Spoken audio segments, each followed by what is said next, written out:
Progressive presents Mindfulness with Flo. Before you lies a beautiful meadow. In that meadow, Progressive Direct has placed its auto insurance rates alongside those of competitors. You select the lowest rate and feel a great sense of calm. A great sense of... Compare Progressive Direct rates with competitors' rates so you can rest easy. Visit Progressive.com. Progressive Casualty Insurance Company and Affiliates. Comparison rates not available in all states or situations. Prices vary based on how you buy. Welcome to the War Room. We got Dev, Kill, Jimmy, PJ, B. Austin, the Hot Block Commander. How you want it in the 1 or 2 hour show to get the brain running with the premise to talk sports on a national level. Bold with the topic, sorta like some rebels. When it's game time, they like the Fab Five during prime time. Sports conglomerates speak their minds a little bit. For sports medicine and sports veterans and greats. The 4th and 26th, so the war in Kuwait. It's the War Room with 5 nights at the round table. 5 Philly guys, diversified and educated.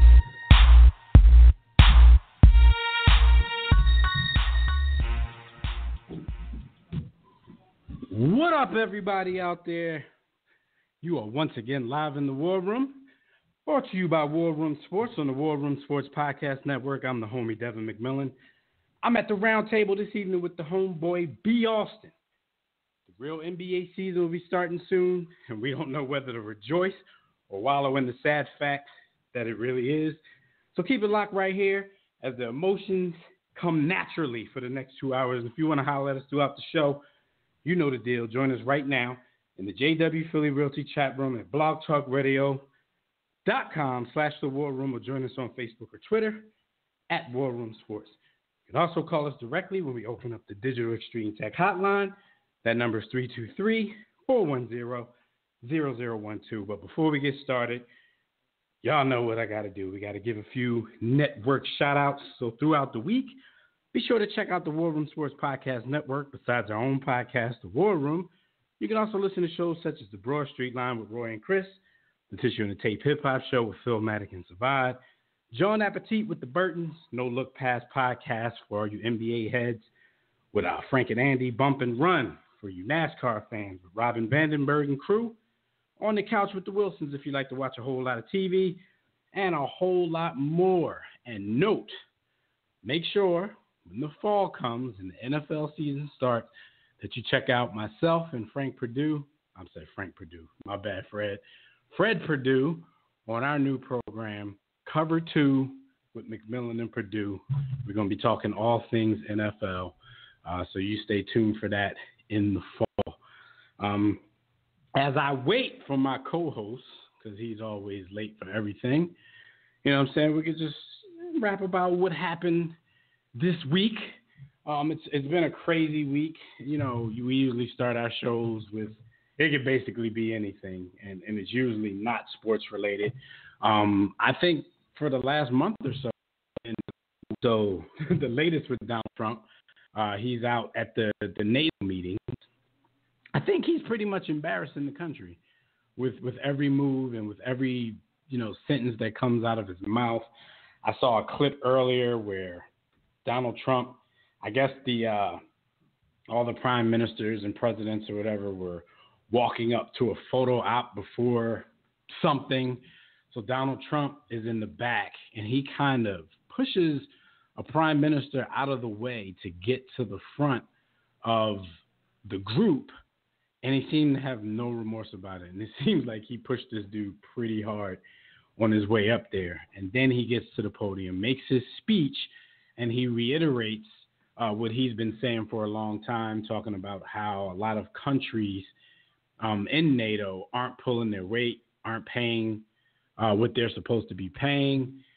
They panned over the crowd while he was doing this, and a lot of people kind of looked like, oh, well, here he goes again with this. It was just an embarrassing moment, in my opinion. I think I was about to say America's starting, but I don't think we're starting to look like a joke to anybody. I think we're there, and every time, he represents us abroad, it's a joke personified, man. But whatever, man. We're just going to ride it out, see what happens. There's a lot of you out there who voted for the man. This is what you wanted. So we'll see how it all goes down for the rest of his term, however long that might actually be. But you're here to listen to us talk sports. So I'm going to let you guys know what happened this week while y'all were on the grind. And as usual, On the Grind is brought to you by DirecTV. If you like a better TV experience than cable has to offer, including that NFL Sunday ticket as we inch ever so closer to the start of the NFL season, just go to our website, warroomsports.com, click on the DirecTV logo, and order yourself a better TV experience at a discounted War Room Sports sign-up rate. If you call yourself a sports fan, then you got to have DirecTV. All right, some sad news. Speaking of the NFL, some sad news in the world of the NFL. Cortez Kennedy, former defensive tackle for the Seattle Seahawks, passed away this week at the age of 48. They're still investigating. They said it doesn't look like anything suspicious or, no foul play or anything like that involved. But they do not know, there hasn't been an announcement as far as cause of death so far. This is crazy, man. This is a big blow. Cortez Kennedy was a very, very, very good NFL player in his time. He was the 1992 Defensive Player of the Year. He made 8 Pro Bowls. He had 58 sacks, which is pretty high for a defensive tackle. So, in the last 20 years or so, when you think of dominant defensive tackles who also got at the quarterback, you think of 2 guys first and foremost. You think of Warren Sapp and you think of Cortez Kennedy. He played 11 seasons in Seattle. He started 153 out of his 167 games. So, like I said, this is a blow to the NFL family. And I have some quotes. This is from who said this? I am not exactly sure, but someone said Tez was an NFL Defensive Player of the Year, Pro Football Hall of Famer, and Seahawks ambassador. But more than his on-field accomplishments, he was a loyal son, father, teammate, and a friend to many, possessing a larger-than-life personality and an infectious laugh. We are proud to have been represented by such a person. So that's crazy. He retired back in 2000, was named to the Seahawks Ring of Honor, and had his jersey number, 96, retired by the team. Shout out to Skyview in the chat room. He was saying that the Trump stuff that I was talking about is related to sports because Trump gave that NATO leader a Heisman stiff arm. Like, he sure did. Like, I watched the video several times, and I'm like, I can't believe, first of all, he pushed this dude that hard, didn't even acknowledge it. It looked like he scared the hell out of the dude. I don't know. Like, he didn't know what was going on at the time. He just know that somebody slapped him on his shoulder real hard. And of course, it ends up being the Donald. B. Austin, what's going on, good brother? So man, talking that was a segue kind of back to what I was talking about earlier, but the real topic right now is the death of Cortez Kennedy at the age of 48, man. What did you think when you heard that? That's crazy, man. They don't even know why. What's going on? First thing is kind of sadness because he's one of those guys from an age perspective. We've seen his whole career, like not just NFL, but like from college through NFL. So, you kind of feel like you know him a little bit. Obviously, you don't really, but you feel that way. And then also, he wasn't old. Like, he's still a relatively young person to just up and pass away. And so, right. it gets you to thinking, of course, about your own mortality and things of that nature. Yeah. So God rest his soul. my condolences and sympathies to his family and those he leaves behind, and a great memory. He was a tremendous player, one of the best interior pass rushers ever. Like, he got to the quarterback through the center and the guard. You know, when I think of that, I think of him and Warren Sapp. Those are the two names in my lifetime. Yeah. Yes, sir. Yes, sir. Yeah, John Randall, too. Yeah, he was definitely young, though, but, you know, he just became a man 8 years ago, according to Mike Gundy. Shout out to him. But yeah, just became a man. Yeah, so rest in peace to Tez, man. That's what they called him. All right, Odell Beckham. He just signed the largest deal that Nike has ever given to a football player. This deal is 5 years and around the $29 million range for the entire deal, but I heard that there are incentives in the deal that could take it up to about $48 million. We know that Nike's bread and butter as far as advertising, endorsements with actual professional athletes comes in the basketball arena. So what are your thoughts on Odell with all his ups and downs, you know, on the field, in the media, social media, court of public opinion?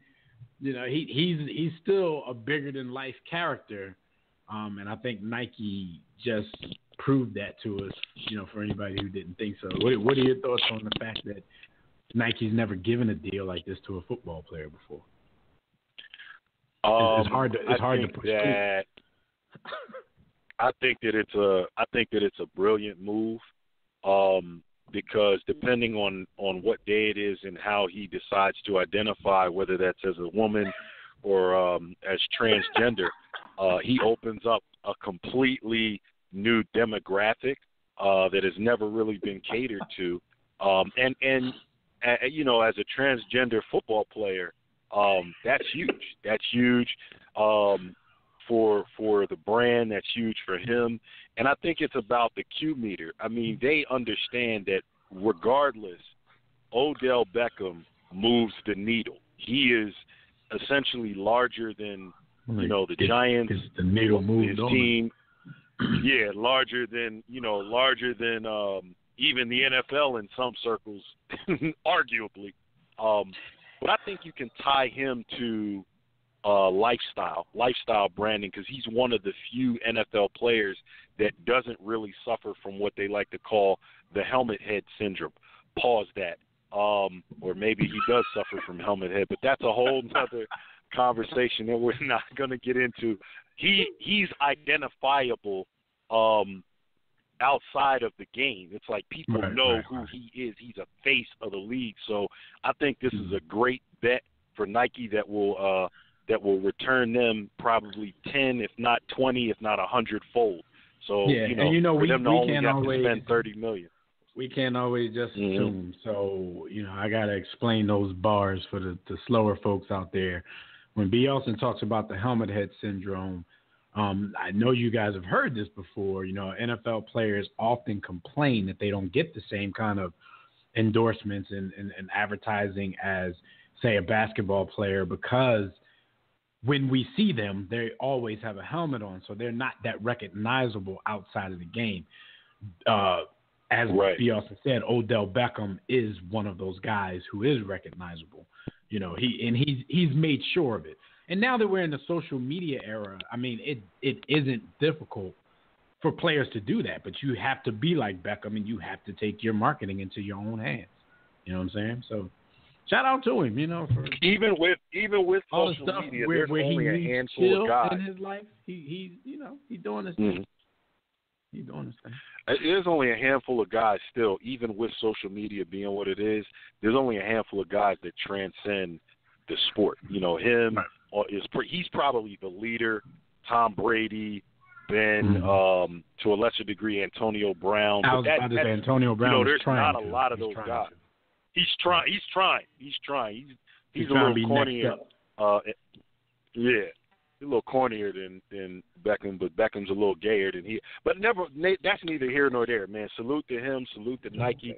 I know that I'm going to get killed for these bars that I've given, but please, that does not reflect the feelings of War Room Sports. These are the sole beliefs and thoughts of one B. Austin. So I got to throw that disclaimer out there. Caitlin wearing Nikes too, man. So Ric Flair, man, y'all homie. Ric Flair, he has given LeVar Ball a couple of bars, but frankly, I'm a little confused by the bars. I know we spoke about this the other day, and you know, you told me when it's Rick, you don't try to make sense of it because he's just that dude. But he was talking to Stephen A. Smith on something on ESPN, one of those shows. He said, "Do you want me to bring up LeVar Ball?" He said, "That's too easy, man. A lot of ammunition there." He said he's undefeated only because he hasn't run into me. Woo! He wouldn't even say that to me. So I'm asking you, B. Austin, as a lifelong Ric Flair family. What that, like, I'm confused. He said he's undefeated only because he hasn't run into me. Yeah. So I'm sitting here, I'm wondering to myself, Ric Flair just challenged LeVar Ball to a game of one-on-one basketball-wise? Because that's what LeVar was talking about when he said he's undefeated. Or did Ric Flair just challenge LeVar Ball to a rumble? Like, and if he did, why? Listen, man, on a surface level, this doesn't make sense. But when you go deeper, it makes all the sense in the world.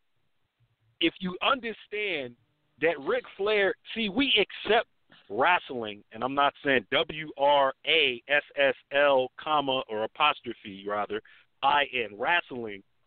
It's about the show. It's about the loud mouth. It's about the entertainment. It's about making as much noise as possible. So it's and about Ric Flair recognizes that's what LeVar Ball. Exactly.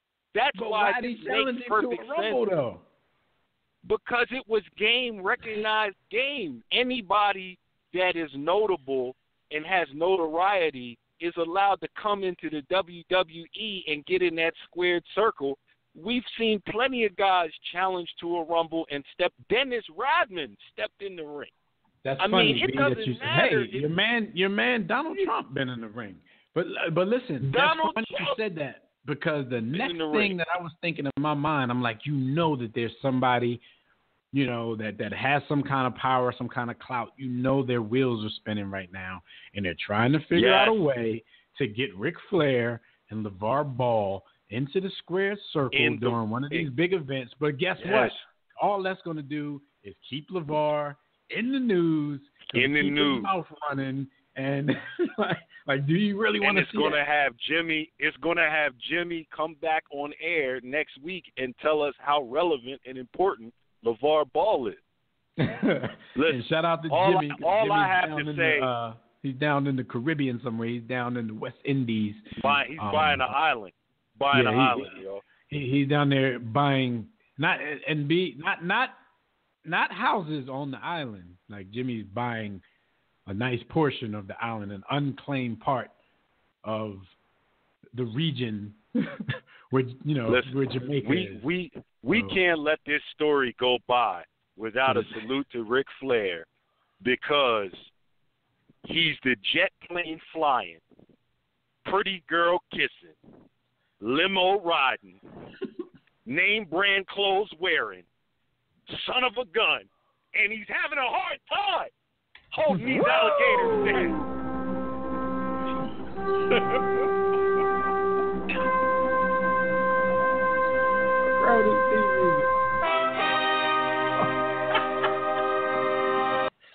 Ric Flair is that dude, yo. He's old as hell. Like, I couldn't even wrestle. I brushed it off as a senile comment, but he probably know what he's doing. He needs a couple dollars. Yo, help LeVar get a couple dollars. He's staying relevant. And LeVar gonna wrestle get a him in couple a pair of Zo2s with a Stay in Your Lane T-shirt on. If LeVar really knows what he's doing, like some of these people try to give him credit for, he'd take that offer, because it can get real out here. All day long. Michael Jordan is not going to play you one-on-one. Like Mike's not going to play you one-on-one, but Ric Flair probably will jump in the ring with you. So you better do what you got to do, VAR. All right, man.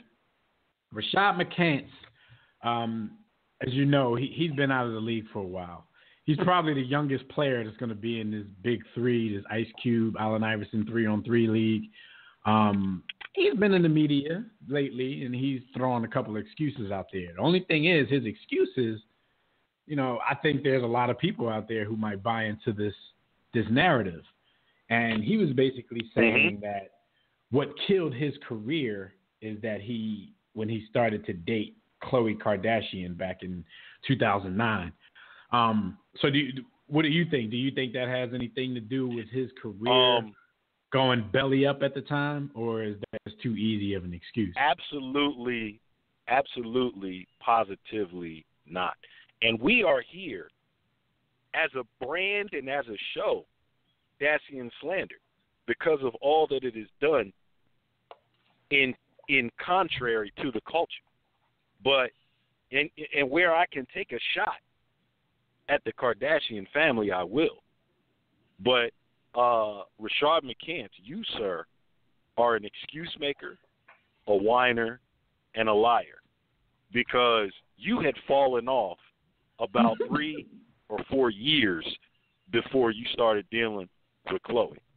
And for the life of me, I can't understand. I can't understand it because I've watched Rashad McCants play. I've seen him up close and personal. I've actually shared a basketball court in a pickup game with Rashad McCants. Not that means anything in terms of where his skill level and athleticism is. Rashad McCants, I don't understand outside of his attitude why he's not in the league, because there are definitely players who have come through and had long careers who are still in the league that Rashad McCants is better than athletically, skill-wise. Like, real talk, I don't know why he's not in the league. It ain't Khloe, though. He came in the league. He got drafted in 2005. So his rookie year, 05-06, he averaged 7.9 a game. I'm not even going to like a rebound and assist numbers because that's just not his thing. Rashad McCants came into the league supposedly as a scorer. As a gunner. He averaged 7.9 as a rookie. As a sophomore in 06-07, he averaged 5 points a game, even. In 07-08, he stepped it up. He averaged 14.9, best season of his career. 08-09, 9.6, and then he got traded to Sacramento, averaged like 10.3 for them. So his career averages, because of that 1 year where he averaged 14.9, was 10 points per game even, to go along with 1.3 assists, 2 rebounds. That's more than Robert. That's more than Robert Horry. And 0.7 steals. He started dating Khloe in 2009 and really never got a job after that. I think he got on somewhere but never actually played for them. I forgot what team that was. So, Rashad McCants, FOH, because like B said, you had fallen off before you met Khloe, but that's B's assessment. My assessment is you never fell on. Like you had a spark in your third year, but it was just that. A spark, but I never thought he fell on. I never thought he used the word derail. I never thought your train got on the track to be derailed. So I think Rashad McCants is kind of like never that fell on player who never did. So to sit here and blame Khloe, and I think he's doing it because he knows that's a really easy narrative, because he knows it's an easy narrative, tongue-in-cheek joke, because it's not all the way a joke. It's for people to say, "Oh man, once you mess with them Kardashians, it goes downhill from there." So he thinks he has an all excuse. The black men, all the black protectionists are gonna hook their wagons to that narrative and just rock with it. And the funny thing is, my assessment of his game and ability is such that I don't even want to call out players that I would compare him to, because of the fact that, as you say, my man never fell on. Someone is going to take it as me insulting these guys, because I have a very high opinion of his actual game. So I don't even want to tell you the people that I think of when I think of his game. He's left-handed, isn't he? He's a McCants? lefty. I don't even remember, yo. I didn't think he was. He's a lefty. He's 6'5". He was Diesel Smith. Looked like he was eating weights. He had like a 42-inch vert. Like he's a righty. He's a righty. He's a righty. But the height is right. About 6 me in the mind. He puts me in the mind of a couple of shooting guards that we hold in high esteem. I thought that he had the potential to be an 18 and 19 point per game scorer in the league. I only thought he looked like Vince Carter in the face. I didn't really think he had game like Vince. Nah. No, I don't think he had Vince game. And Vince ain't got no skills, but he ain't got no Vince game. Yeah, Vince hid behind his athleticism until he developed a 3-point shot. So Vince had something to fall back on eventually. So Rashad McCants. Why Vince Carter couldn't dribble? No. Why he couldn't dribble? Every time I think of Vince Carter, I just think of him dribbling, taking the ball around his back, but he got to turn around and look for the rock. Like, that dunk that he had on Zoe. That dunk he had on Zoe, that legendary dunk. If you go run the full play, he put the ball behind his back and he turned around and looked for it and got it before he went to the right. Real quick, hey B, because this Skyview in the chat room wanted to know what we thought about Jason Whitlock's rebuttal to Charlamagne the God. Did you hear it? No, I didn't hear Uncle Ruckus get back at Charlamagne. Oh, you didn't hear Uncle Ruckus. Uncle Ruckus tried to take it there. He tried to be mature, but he tried to run down his resume of, being pro-black in sports and trying to, in his writing, trying to help the black cause and all that kind of stuff. We'll have to circle the wagons, as they say. Go back and make sure everybody listen to it, and maybe all of us will talk about it when Jimmy comes back. So we'll talk about it, Skyview, probably on the next show. It really won't be that of a story because Charlamagne said he's not going to engage him until he loses 200 pounds. So I'm pretty sure we're safe. It'll still be fresh by next week. I don't think Whitlock is gonna drop 2 bills by next week. The only thing I will say now is I would agree with all the stuff that Whitlock was trying to say if he hadn't shown us and shown us a lot, especially recently, that what he was trying to make of himself in that speech is totally not him. It's really not. Yeah. What he said, it all sounded good, but that's just not you. So, but we'll talk about it. Maybe we'll get the sound bite so we can listen to some of it while we talk. He's an uncle. Yeah. So shame on you, Rashad McCants, for trying to blame Chloe for your problem.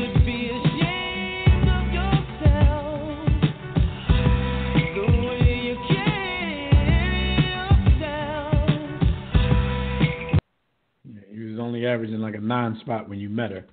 So let's not act like you fell all the way off because you were dating Chloe. All right, so let's get into, let's jump right into it, man. The NBA playoffs are still in effect. In my opinion, the NBA playoffs have been some hot trash truck juice dripping out of the back of the truck after the truck leaves a neighborhood that throws away a lot of nasty stuff when people put liquids in the trash bags. That's what the NBA playoffs has been, and especially the conference finals. But we're here to do this, and we're going to talk about it anyway. So, look, this NBA wrap, everybody, is brought to you by Sports the Book. Tired of reading the same old sports book with the tired old sports lists, rankings, imaginary starting lineups? Well, be sure to pick up your copy of Sports. Smart people only read the sports. This is the Illmatic of sports books, and its mixture of sports and hip-hop culture to keep you mesmerized from the beginning to the end, and it'll also keep you laughing. So just go to sportsthebook.com or get your copy from our website at warroomsports.com. Wherever you decide to cop, just make sure you don't miss the movement. Let's play some basketball. All right, man. So real quick news, because the NBA draft is coming up. The lottery was last week. No matter how we try to skate it, even if he's not the best player in the particular, draft coming up, Lonzo Ball is the biggest. He's the most popular right now, and he owes all of that to his daddy, whether he wants that attention or not. So his father has said recently that he wouldn't work out for any other teams because he wants to be a Laker. The NBA set it up. You guys heard me talk about it last week. They set it up for him to be a Laker because when we talk about drafts being rigged, it's usually like who gets the number one pick. In this instance, Magic Johnson is back in L.A., so, it's time to get that franchise back up and popping. You're not going to let Magic fall on his face in his first year being the president of the club. The pick for the Lakers to have was the number 2 pick. So they made sure the Lakers got that 2 pick. I guess they figured, well, they're not getting the number 1 pick, so it doesn't look that fishy. But if you know what's going on, Markelle Fultz should be the number 1 pick in the draft, no matter how you slice it. So they gave the Lakers an opportunity to not have to deal with that decision and get the guy that they want, for basketball, for business. He's a hometown guy. So we all know what that is if you want to look into it far enough to know what it is. But what LeVar said seems to be coming true because Danny Ainge allegedly told some people, maybe I think it was Yahoo Sports or something, he told them that as far as the word he got, Lonzo will not be working out for the Celtics, who have the number 1 pick. So what do you think of this strategy by LeVar Ball? Because Lonzo has not a damn thing to do with it. What do you think of this strategy of not even working out for the other teams? I think we have a case here where there is a brand that believes itself to be bigger than the game. And I say a brand because I don't even want to say Lonzo. We haven't heard anything from Lonzo, realistically. Yeah, like we haven't. So well, he say the press releases that his daddy tell him to read. He say that stuff. Right. He can read real well. The entitlement that comes along with someone saying, I will not work out for this NBA team. I only want to go here. You can go as far back as Kobe. I had a problem with it then. Mm-hmm.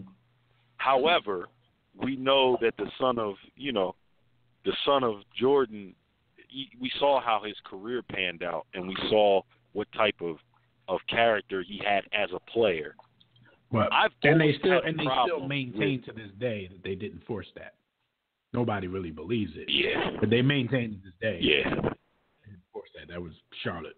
Like I told my mom to her dying day. I told my mom to her dying day that I was a virgin too. So, we all there's things that we all say.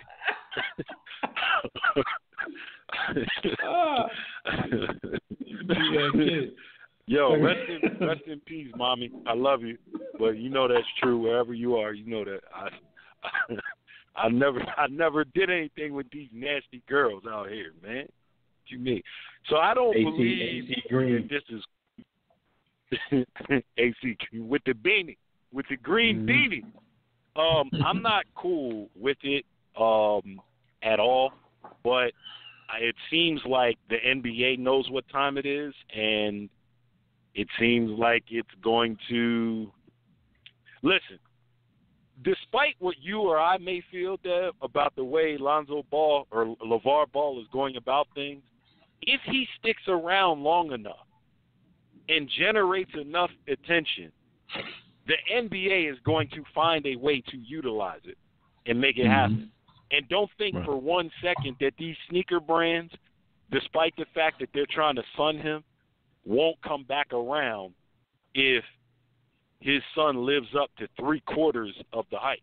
So, I don't agree with it. I don't like his antics, but it is what it is. Especially if the big baller brand shoes Big baller if they flop, the sneaker brands, Lonzo have a good 2 or 3 years. The sneaker brands are coming knocking on the door. They're going to be on some, we're not about that partnership stuff, but, if you're still interested, so that's a great point. That's a great point. If the sneaker brand, if Big Baller brand flops, but Lonzo turns into 20-8, he's going to get a sneaker deal. Yeah, he's going to get a deal. They might make him suffer. It might be less than what he probably could have got initially, but he might be desperate by then. You know what I'm saying? Because he might have to pay all his dad's bills back from all of these shoes that people are ordering that he can't ship to. He might have to pay the Chinese manufacturers back. Yeah, but it's a situation where I don't know, man. Like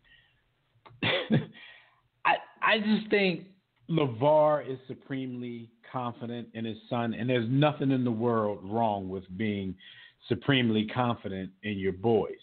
My only thing is sometimes I wonder if they ever weigh the worst case scenarios, because say Lonzo doesn't go out and work out for the Celtics, the Sixers, everybody that's like in the top 5. He doesn't go out and work out for these guys. He goes to the Lakers workout, nervous as hell because he wanted to play for this team his whole life, and absolutely stinks to join up. Now the Lakers, knowing that he can play, still have a decision to make, like, man, this is a new level. Maybe he's not as good as he thought he was. And for me, I'm not saying that this won't land him in LA, but I think had he worked out for other teams, news leaks all the time. If he goes to Boston, he goes to Philly, and he lights it up, I think once that news leaks, it gives the Lakers more confidence. Like, okay, he stumped our workout out, but I heard he got it in at these other places. So why wouldn't you do that? Dev is essentially where it is. Dev is essentially pooping on LeVar Ball's business strategy, because if we look at this for what it is, it's commodities. Basketball players, professional basketball players, are commodities. And if he had gone to 5 other workouts, 6 other workouts, killed it in 4 of them, stunk up the Lakers, the stink up in the Lakers wouldn't even matter. Now, if he goes to 6 other workouts and he blasts them all off and he does well in 6 workouts, well, then when it comes time to negotiate with the Lakers, listen, you see what my boy did in these other 6. But instead, you're doubling down, and the reason you're doubling down is because this could also be a good strategy. It's not the right strategy, in my opinion, but it could be a good strategy. The fact that attention matters as much as substance, it could be that they've garnered enough attention now, even if he's a washout in the workout, he's still going to get drafted high, and they're still going to capitalize on the attention piece. Yeah, I mean, it's crazy, though, because it's not like the Lakers ever had any, the worst Laker teams didn't have problems selling tickets. Now, merchandise might be another thing, because people out there still clamoring for Kobe Bryant jerseys, and he doesn't play anymore. So you need something to sell. Because D'Angelo Russell and Clarkson and all of them dudes aren't hawking products like that. So that's the only way I can see where the Lakers would be enamored by the attention. Other than that, they're still the Lakers. You know what I'm saying? They don't need your attention. But, see, and that's the thing. I don't necessarily think LeVar's strategy is a good strategy, but I think his strategy in this, his strategy in the whole sneaker brand, and all that stuff, it has the potential to pay off. And when it pays off, people are going to be like, I told you, he's a genius.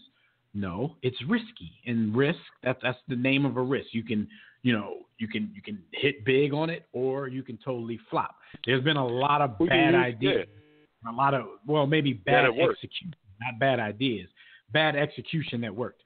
We see it every night in the NBA. We see somebody take a terrible shot that goes in. Shout out to Steph. Terrible shot. Shout out to Kobe. You know what I'm saying? We see terrible shots that go in. It wasn't a great shot, And then people don't realize that because it was Steph and Kobe are bad shot makers, because the shots that they take, their skill level is so high that they can make these shots that are bad shots. You're not them. You're not. No, but even not worse the players though, B. Like you look at the Eastern Conference Finals the other night, you see, Horford. He takes a good 2 or 3 3-pointers every game. That's a bad shot just because you're Horford.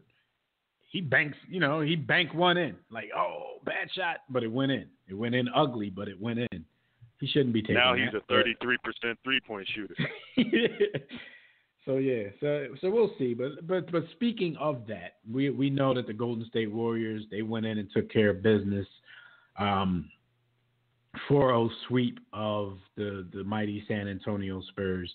And when I say mighty, I'm not taking shots. The Spurs have been a mainstay in the NBA playoffs, and most of the time deep in the NBA playoffs for the past decade and a half. Shout out to the greatest coach. Shout out to the greatest coach in sports history.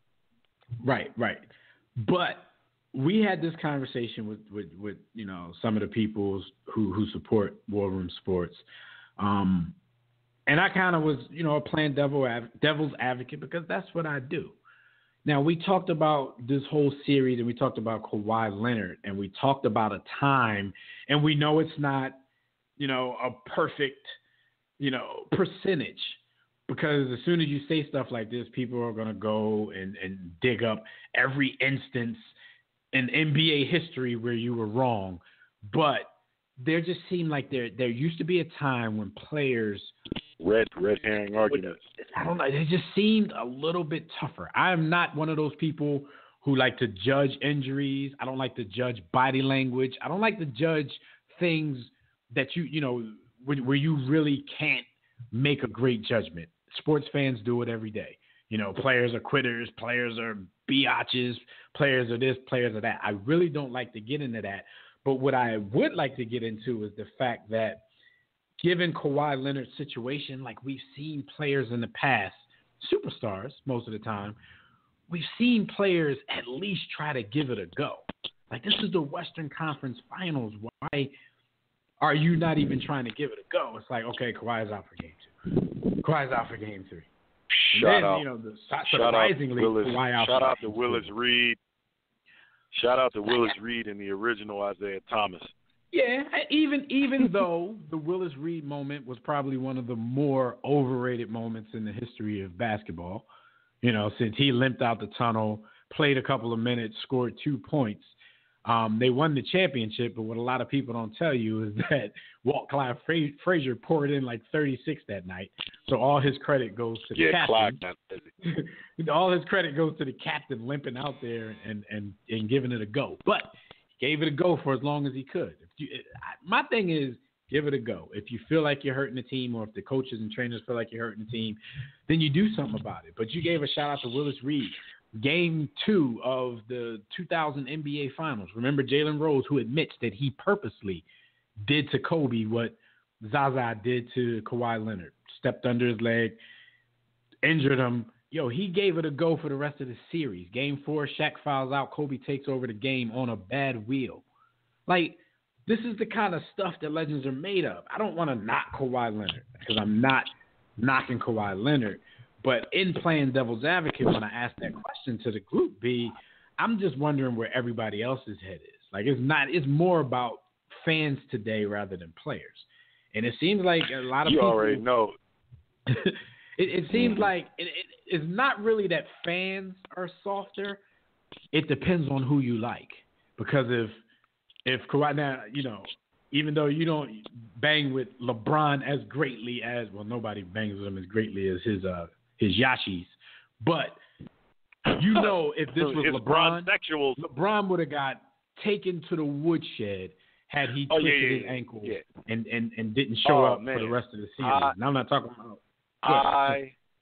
I would have invested in a billboard to talk about how soft LeBron James is if he'd have done that. But it seems like he's a polarizing figure. No. Kawhi gets a pass because it's almost like he's a deaf mute, or he's autistic to an extent. We talk about that. We joke about it. Autism is not to be joked about. It's serious. Neither is deafness or muteness. I know. I just killed my own joke. But he's one of those guys where his personality is so reserved he doesn't cause any waves, so he gets the benefit of the doubt. Two types of guys get the benefit of the doubt. Nice guys, the guys that are perceived as nice. Yeah, I'm talking about you, Chris Paul. And guys that don't have any personality, and so they don't really cause any waves. This is an interesting situation because I don't think, in terms of today's generation of NBA players, I don't think of Kawhi Leonard as being soft. I think of him as one of the more harder-nosed players. Right, but it's and that's how I think of him as well. Of the entire generation. This kind of shocked me. It's an indictment of the entire generation because he just there's some conflicting reports because he says that he was trying to give it a go and that it was Pop's call to shut him down. Now, my you thing have to is, because they know you're that the cats like you and I superstar are player. Cats like you and I are out there. The superstar player can't be shut down in a moment where you need your superstar player, which is the Western Conference Finals. There's no way that if I'm in his shoes that I don't see the floor at least to try. You have to give it a try. And you're right that the fans of today are giving him a pass. They're not holding him to task or calling him to task. How many people do we talk to, B, who doesn't mind players resting? How many people do we talk to who don't mind players super teaming up and, dictating, I'm going to call my friends and we're going to go there and play, or I'm going to lose to the team in the West that we were supposed to lose to. LeBron would call join them next season. LeBron would call his friends to come play against you, Walt, me, Justin, and Akil. Like, LeBron would go and get a super team to play up. Like, that's whack. That is the ultimate in disrespect to competitive greatness. I want help.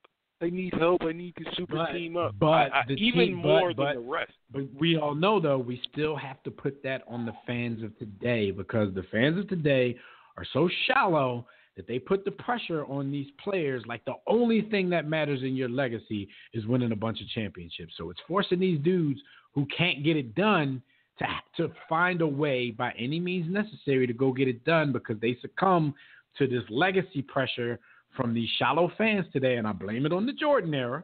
You know what I'm saying? Because after Mike, like Bill Russell won 11 championships with the Celtics.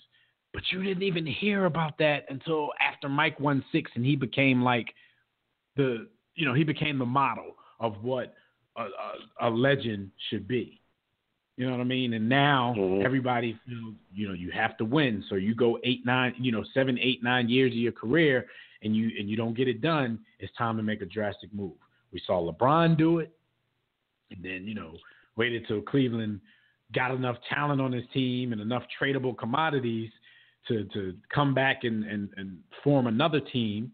And then we saw KD, even though he had a lot to say about LeBron, Bosh, and Wade teaming up in Miami, we saw what he did at the beginning of the season, which in my opinion was even worse. So they had that kind of pressure. But we hear fans every day who don't mind that. Fans like it. So it's a part of the new generation of players. But we got fans, and we can't blame it all on fans of this era either, B, because a lot of these fans are our age and older. I hate is the selective criticism. Like, you have to be somewhat objective in your criticism. Like, they're going to let Kawhi slide. That's obvious. But you can't, like, if LeBron did this, I admit I would be out on Front Street throwing a fit. So it's like, why does Kawhi? It's the same with Cliff Paul and Carmelo, and we get into this debate every season. It's like Cliff Paul even has the reputation of being a winner. Like when you talk about winning point guard, they say, "Oh, Chris Paul is a winner. He's got that drive." He's a loser. He's a playoff loser. The same thing that Carmelo is, but we let Carmelo have it. he gets killed. Versus Chris Paul, who unduly gets the reputation of being a winner. Yeah. Like, it's all about who you like and who you don't like. Yeah, I'm with you. Like, some things I just don't get. And like you said, it's selective criticism. But, I've watched players. I watched Allen Iverson basically fight Larry Brown to stay on the court. Like, he would come out of the game and would curse Larry Brown's name. Now, he missed games. I'm not saying he never missed playoff games and never missed. I remember it during the championship run. Allen Iverson missed a game in the Eastern Conference Finals against the Bucks. But you know damn well that they had to force that man to miss a game. And he came back into that series energized and crazy. I remember they lost Game 6 the Bucks pushed it to a Game 7. The Sixers lost Game 6, and they were down big. But Allen Iverson had a really big fourth quarter. And even though we kind of knew there was no way for them to catch up, it was kind of a momentum swing for what was to come in Game 7. And I think the fact that Larry Brown let Allen Iverson sit out on the team that was built behind every breath of Allen Iverson just showed you how much they really respected the Milwaukee Bucks. Shout out to Ray Allen, who's a little overrated as history takes. But, yeah, man. Yeah, I remember that. I remember that distinctly. I remember that was the moment that you began to realize the chinks in Ray Allen's armor. It wasn't his game or his skill set, but he was a little lacking in the heart department. Because AI was coming for that. He was coming for that. He was trying to win that unwinnable game. He was trying to win that game. He was hitting shots. He thought it was a chance. I sat there as a fan like, well, ain't no way we're going to come back from like 30 in the fourth quarter, but it was exciting. And they only lost by like 7. They lost by like 7. So, I think they won. And the list goes on. The following game in that fourth quarter. I think they won. They won the series in that loss. Yeah, that's funny though, because all of the games, the Sixers played a full slate on the way to that championship. 2 series went to 7. The first series went to 5 because it was only 5 back then. And the Lakers lost. The Lakers went undefeated up until Game 1 of the NBA Finals. But I don't know, man. Selective criticism is crazy to me. Like I said, I have nothing against Kawhi Leonard. And this really, to me, isn't even about Kawhi Leonard. I told you and I told the people that we were talking to, this is more, I'm trying to see how people think. I'm trying to see why it's this way. Why would you kill this particular guy, but then this guy, we're making excuses for him. All I'm saying is, hey, give it a shot. You're a superstar. They putting your name up there. There's some people, they might be a little bit crazy, but there's some people that think Kawhi Leonard is the best player in the NBA. Nah, LeBron, he ain't got that kind of pressure. He ain't got that LeBron pressure. Because LeBron could have broke his leg and you could have saw the bone come out of the front of his knee, and people were like, oh, he quit. He ain't even give it a go. He quit. So that's crazy. That series was pretty much light work for the Warriors, who are undefeated in these playoffs. Like I said, in the playoffs, it's just been an exercise. Like, all right, these two teams are going to get together. We know it. It's just not fun as an NBA fan. And then we take it to the Cleveland series, where they went into Boston in the first 2 games, annihilated them, especially in Game 2. Boston comes out and throws a surprise after Isaiah Thomas goes out for the series. They get a surprise win in Boston and then play well in Game 4, but not well enough to hold off that lead, not well enough to hold off what Kyrie did throughout the game. And, LeBron kind of got it going a little later in the game, whereas he wasn't, getting much going in the beginning when Kyrie was keeping the team in it. This series, man, do you think Boston has any shot? They're back home. Do you think they have any shot in Game 5 to extend this to a Game 6? Yeah, I think that the chance of LeBron and Kyrie both getting injured is the chance that they have to extend it. Yeah, That's about it. I thought with the win, because, that's the hardest type of team to play. A team that loses their superstar, you don't know what to prepare for. You don't know which one of these players are going to step up because all year, they've had one main scorer. So you don't know in a situation where they have to play without this guy who's going to step up. And the reason you don't know it is because in situations like that, it's always a different guy. So you don't know which one it's going to be. I think in game 3, it was mainly Smart went crazy from the 3-point line. Avery Bradley had a pretty good game. But it's difficult when you're preparing for a superstar. Exactly, his tendencies. You're watching out what he does. The rest of the team is basically catered around him. It's a difficult situation, so it's not shocking that they won that game. But I think all they were doing at that point was prolonging the inevitable. The inevitable. I thought outside of Smart's third quarter, I thought the reason that Boston won speaks directly to Cleveland's weaknesses, which is Boston moved the ball around. I mean, in that game, Marcus Smart went nuts in the third. But outside of that, I saw Boston's ball movement. They went back to a fundamental, really solid, get, 7 passes, 8, 9 passes, 10 passes per possession before a shot goes up. And back to fundamental Cleveland basketball. is the type of team where they can get stops. They can certainly get stops, especially if they key in on one player and if you're dependent on one. But they're not a good team defense. Like, defensively as a team, there are some chinks in their armor. There's some weaknesses, and I would say their best on-ball defender typically isn't even on the court. So if they move the rock around and you can get a shot from, Shumpert or somebody? The one or the – you can get a shot off designer. Bum too. Against anyone other than LeBron. There's a strong – I mean, Kyrie's not defending anybody. Love ain't stopping nobody. So, they're Tristan Thompson, they'll tell you he's a great defender, but on that screen and roll high side, if you get him out away from the basket, he going to fall down like everybody else. He's not a good on-ball defender. So they're not a great defensive team. So I think that moving the ball around, Boston was able to get some things early and get some confidence, and then Smart had, the game of his life in the third quarter. But that's not going to happen again. So, as you say, they're prolonging the inevitable, and LeBron will decide to play and, not go get them 16 out of there, minutes without scoring. Get them out of there, get a little days rest.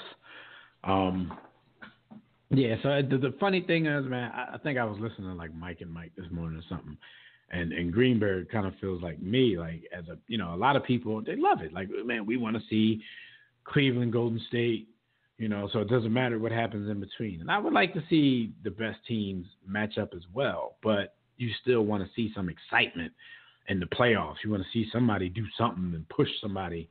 I mean, even the series that didn't involve Cleveland and Golden State, most of those were trash too. Even the ones that went far, it was like blowout here, blowout there, blowout here. Like, I don't think a 7-game series where the first 6 games are all blowouts, everybody's taking turns winning at home and blowing each other out. Like, that's not exciting to me. and people will look back in history like, oh, man, that went 7. That must have been good. No, that's not the case. No, it wasn't. Right. So, I don't know. I think and shout out to Avery Bradley because I think he's out there getting himself paid. I can make another case for competitive greatness disappearing even in that, because when you have a blowout, you have some teams that make a decision, and it really isn't even the players. It could be the coaches. We're going to pull it all back, pack it in. They're up 20 early in the fourth. They're up 15. Yeah, we're going to pack it in. That's whack. Yeah.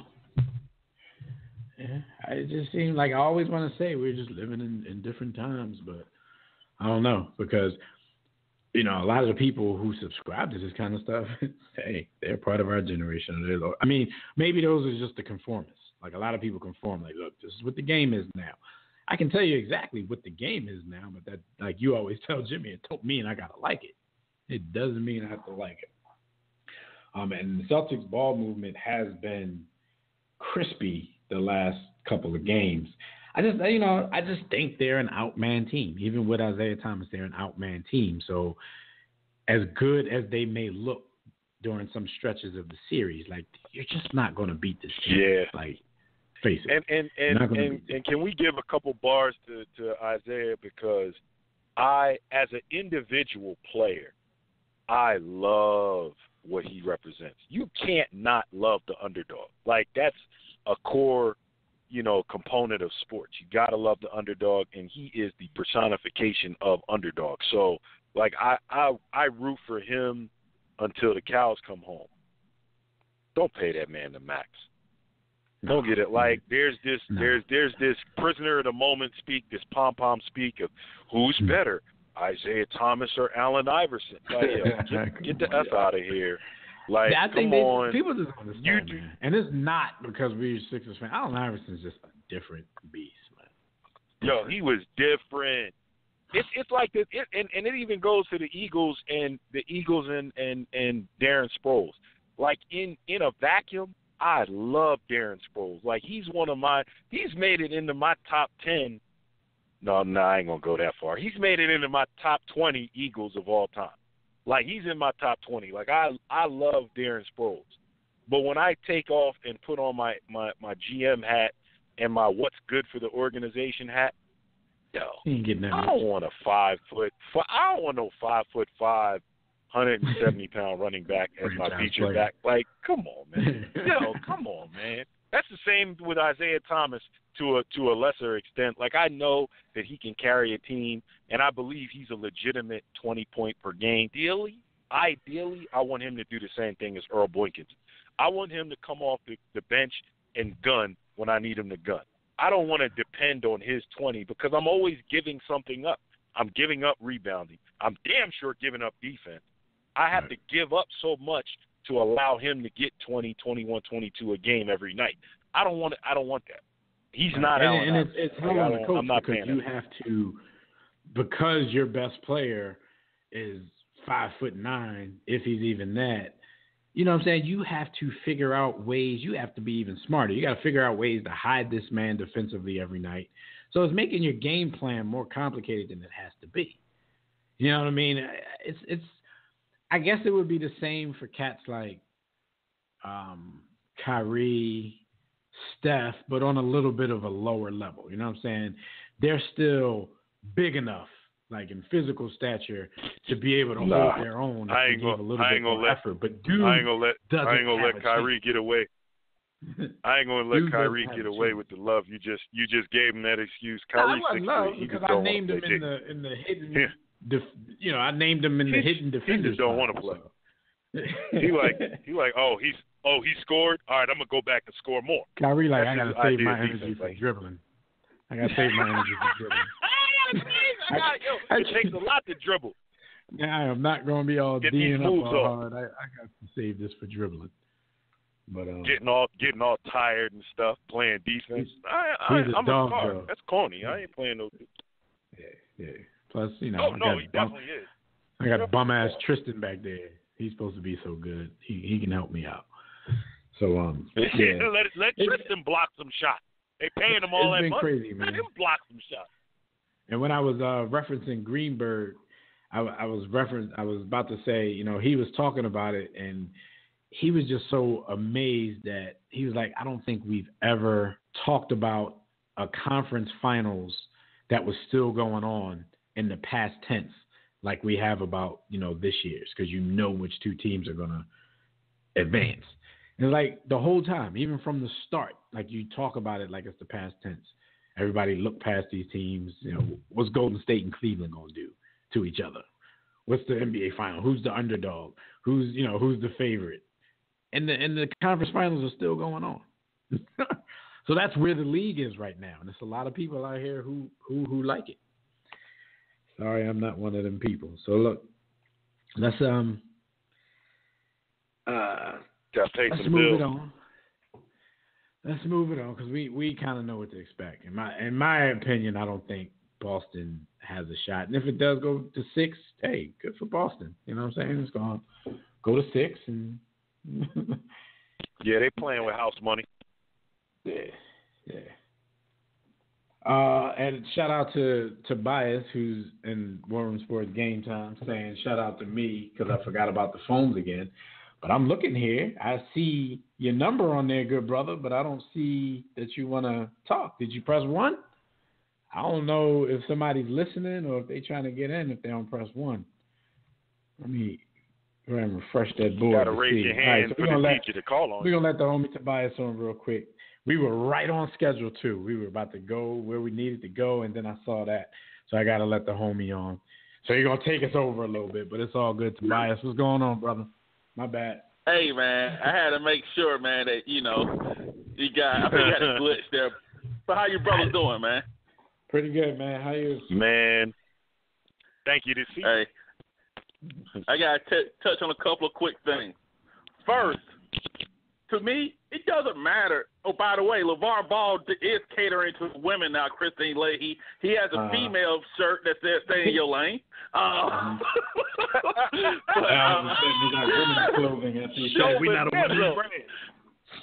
Yeah, but you know what, though? Here's the thing, though.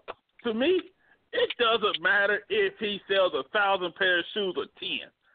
I believe what these shoe companies are hating on him about is, what if it does become successful? You may have other black male athletes saying, hold on, I could do my own thing. But we know most of them don't want to do their own thing. What I would have done is taken the Nike money for 3 or 4 years and then broke off of myself. But I don't hate to gamble, though. But I think a lot of people take the messenger. Tobias, I think that Nike money is what gets Big Baller Brand off the ground. Like, that's what I keep telling people. It is painfully obvious that, you know, he doesn't have a distributor. You know what I'm saying? He doesn't have inventory. Say if you did take that $10, $15 million from Nike, then you got some seed money to get some inventory so people don't have to wait 6 months for some shoes they may or may not ever get. You know what I mean? Somebody places an order, they get their shoes in 2 days. Because signing a lifetime deal like LeBron and company, I'm not knocking them. Signing lifetime deals, Nike's like, hold on, this guy could get his own thing. He got his name. We don't want this. And I think that's a bigger picture, like you guys see it. But there's a couple of things also about the playoffs. I hear everybody, you know, these super teams, you know what I think it is? We're all about the same age. It seemed like we were coming up to the 80s and 90s. Even though the Bulls were great, the Magic, Celtics, you know, not Magic, Lakers, Celtics, the Bad Boy Pistons, but it seemed like teams had at least a star player who was a legit player, somebody you wanted to see. It's like the All-Star game is mainly Cavaliers and Warriors on the team. I was about to say, because they spread the wealth, plus the league wasn't it wasn't overextended. Like, they didn't make all of these new teams, you know. For a while, you know, there was no Orlando, there was no Miami, there was no Minnesota, there was no Grizzlies, there was no Raptors. Like, the league is too many teams and not enough superstars to fill that void, you know. And now everybody want to play together. It's really terrible. You got a team in Milwaukee. You got teams in Oklahoma City, but you can't have one in Seattle. You know, but and I also believe, you know, that makes no sense. But anyway, I also believe that's, you know, I understand where B. Austin was coming from, talking about Lonzo Ball not working out for the Lakers. I wish someone would say they ain't working out for the Sacramento Kings or the Orlando Magic. Those dumpster fires. I'd be like, I don't want to go there because those teams had a history of not doing anything. But I do believe getting drafted into a professional sport is a privilege. But if you don't want to play for that team, I don't mind that. But you got to ball out because of negative press that's going to come with it. No pun intended. Right. I mean, it's just a way to get out of situations. Yeah. This is a way. Listen, Tobias. This is a wait and see thing because we're all. I mean, LeVar Ball has created a magnifying glass and a hot a heated lamp that can only be rivaled by direct sunlight. Like, he's shining a light on his boy like no other, and the microscope is on him. And my whole thing, I've been pretty consistent, right? If a rookie comes into the NBA as a point guard and averages 16 and 6, 17 and 6, 15 and 5, that to me pretty successful. Is a great. Mm-hmm. That's a great rookie season. That is not going to be enough for Lonzo Ball, because the expectation is that this kid is going to give you 23 and 9 right out the gate. He has literally no margin for error, and he hasn't created that for himself. It's not even his fault, and that is unfair. That's not fair. What his dad is doing for him is setting him up for failure. And America, not even America, human beings love nothing more than a project to tear someone down. The opportunity to push you off of the pinnacle and watch you fall, we can't resist that. That's human nature. So he's out. He is in for it at another level. Yeah, hating ass humans, like, that's what we do. So I think it's unfair, man, and I don't stand behind what LeVar Ball is doing. That's not to say that I want to see Lonzo Ball fail, but I just think that what he's created, it really is about him. It's about him. It's not cool. It's not cool. Yeah, and can I chime on this one thing real quick before I go? I don't make this quick. Because remember a couple of weeks ago I took all this heat saying that, hey, the Celtics should not pay Isaiah Thomas. It was nothing about his skill. I always thought, I said, Earl Boykins. Yeah, because Earl Boykins did play over 10 years off the bench, and he was a pretty damn good player in the league. So my thing is that people don't understand is, take the numbers away. I like the guy. I think he's a good player, and I love the fact that he's doing good. But you have to, if you're going to play this guy big minutes, he can't guard anybody. And it's not his fault. He just didn't get blessed with the height.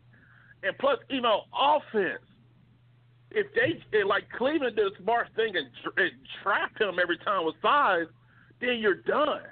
So you have to be like, hey, either he wants to come off the bench or ship him somewhere like Sacramento, or one of the dumb teams like that. Let them pay him $200 million. So sometimes it's that we can't be prisoners of the moment. Boston's got the best years out of Isaiah. It may be time to move on and start anew with the number one pick. Hey, they got the number one pick, and they got some, you know what I'm saying, if you want to trade Isaiah. With $6 million a year, all you're making is $6 million. So you can dump that easily. Yeah. Boston, I really think Boston has some decisions to make. A lot of people think it's simple. You know what I'm saying? Oh, you just take it ain't simple. Because they might end up trading the pick. They might end up trading, a player, and in a move that might surprise a lot of people, but probably not the three of us.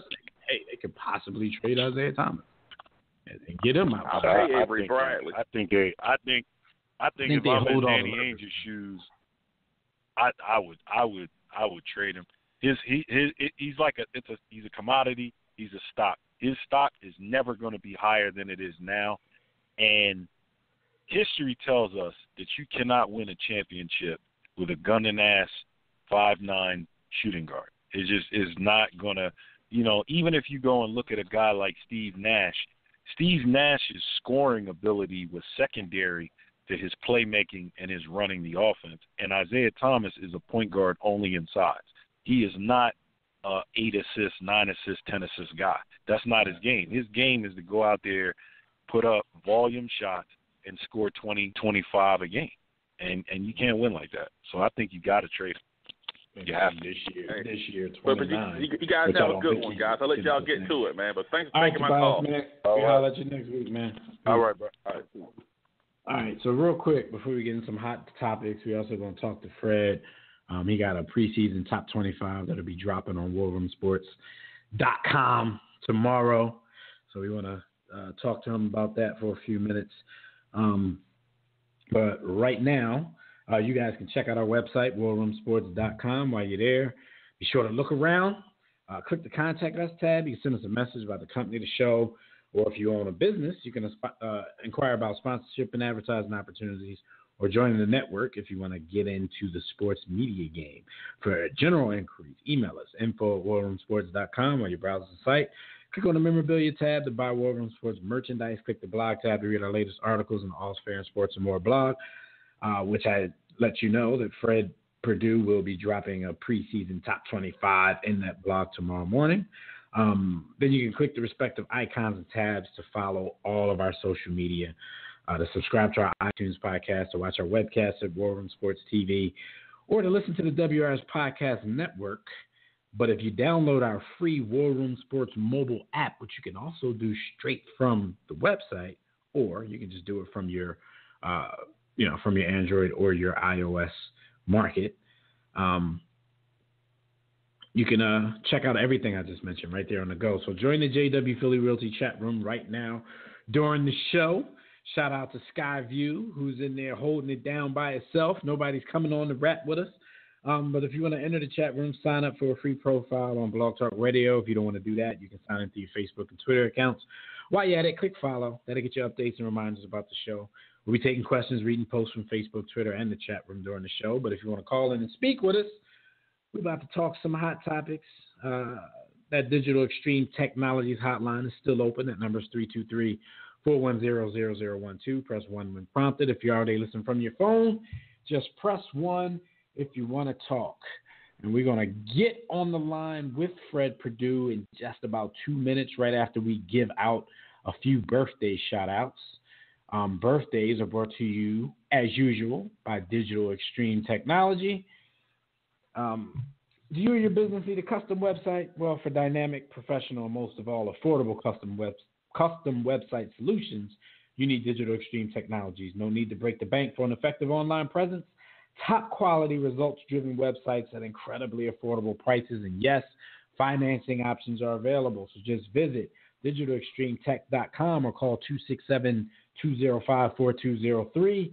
And for those discounted rates, make sure you tell them that War Room Sports sent you. All right, let's get into some quick birthday shout-outs before we rap to Fred about this top 25 that he has coming out. Sean Merriman turns 33. And B, that's funny. 33, he's already forgotten. Man. He's been out the league for like 7 years. He's not like decrepit. Yeah, but he's already forgotten about. But during his come up, people thought he was going to be one of the greats. But it might have been them PEDs making him what he was. And not I think the talent was there. Yeah. Well, yeah, if not the talent, the drugs were there. Well, talking shout out to another, I'm not going to say I'll say another linebacker, but I will say a great linebacker. Might be underrated in some circles. Maybe that's just the homeboy circles, because we be hating on White Cat sometimes. But Brian Urlacher, in my opinion, is one of the greatest linebackers to ever suit it up in the NFL. He turns 39. Shout out to Urlacher. Where do you think he, just rough estimate, where do you think he ranks as far as middle linebackers all time? Just rough. So we got to move on. Top 10.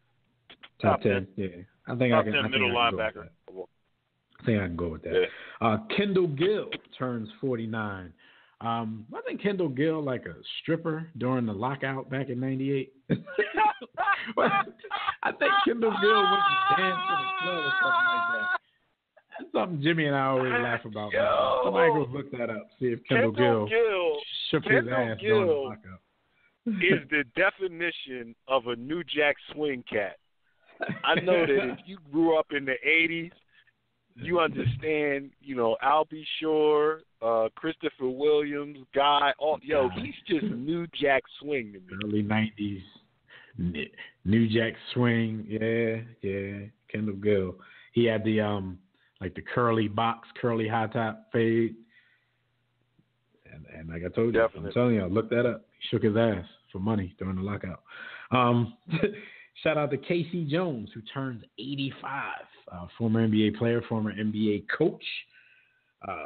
And a rest in peace shout out to another NBA great, Bill Sharman, who back in the days when there wasn't a lot of brothers out there running around, he and Bob Cousy formed probably the best backcourt in the NBA. He was born May 5th, 1926, died October 25th, 2013. And the most important birthday shout out to our homie who's down in the islands buying the islands, Jimmy the Blueprint Williams of War Room Sports. Man, shout out to him on, it's not quite yet, it's this weekend. On Saturday, Jimmy the Blueprint Williams will become a man. So this is for you, good brother. Come after me. I'm a man. I'm 40. All right, welcome to manhood. I can't really welcome you because I'm not there yet, but I'll be a man soon enough. So shout out to the brother, to our homie, to our partner, to our co-host, Jimmy the Blueprint Williams. And we like to give a nice big War Room salute to all of these folks on their birthdays. Let's get into these hot topics and talk to Fred Perdue. Hot topics are brought to you by Audible. Is your schedule too hectic to read as much as you want?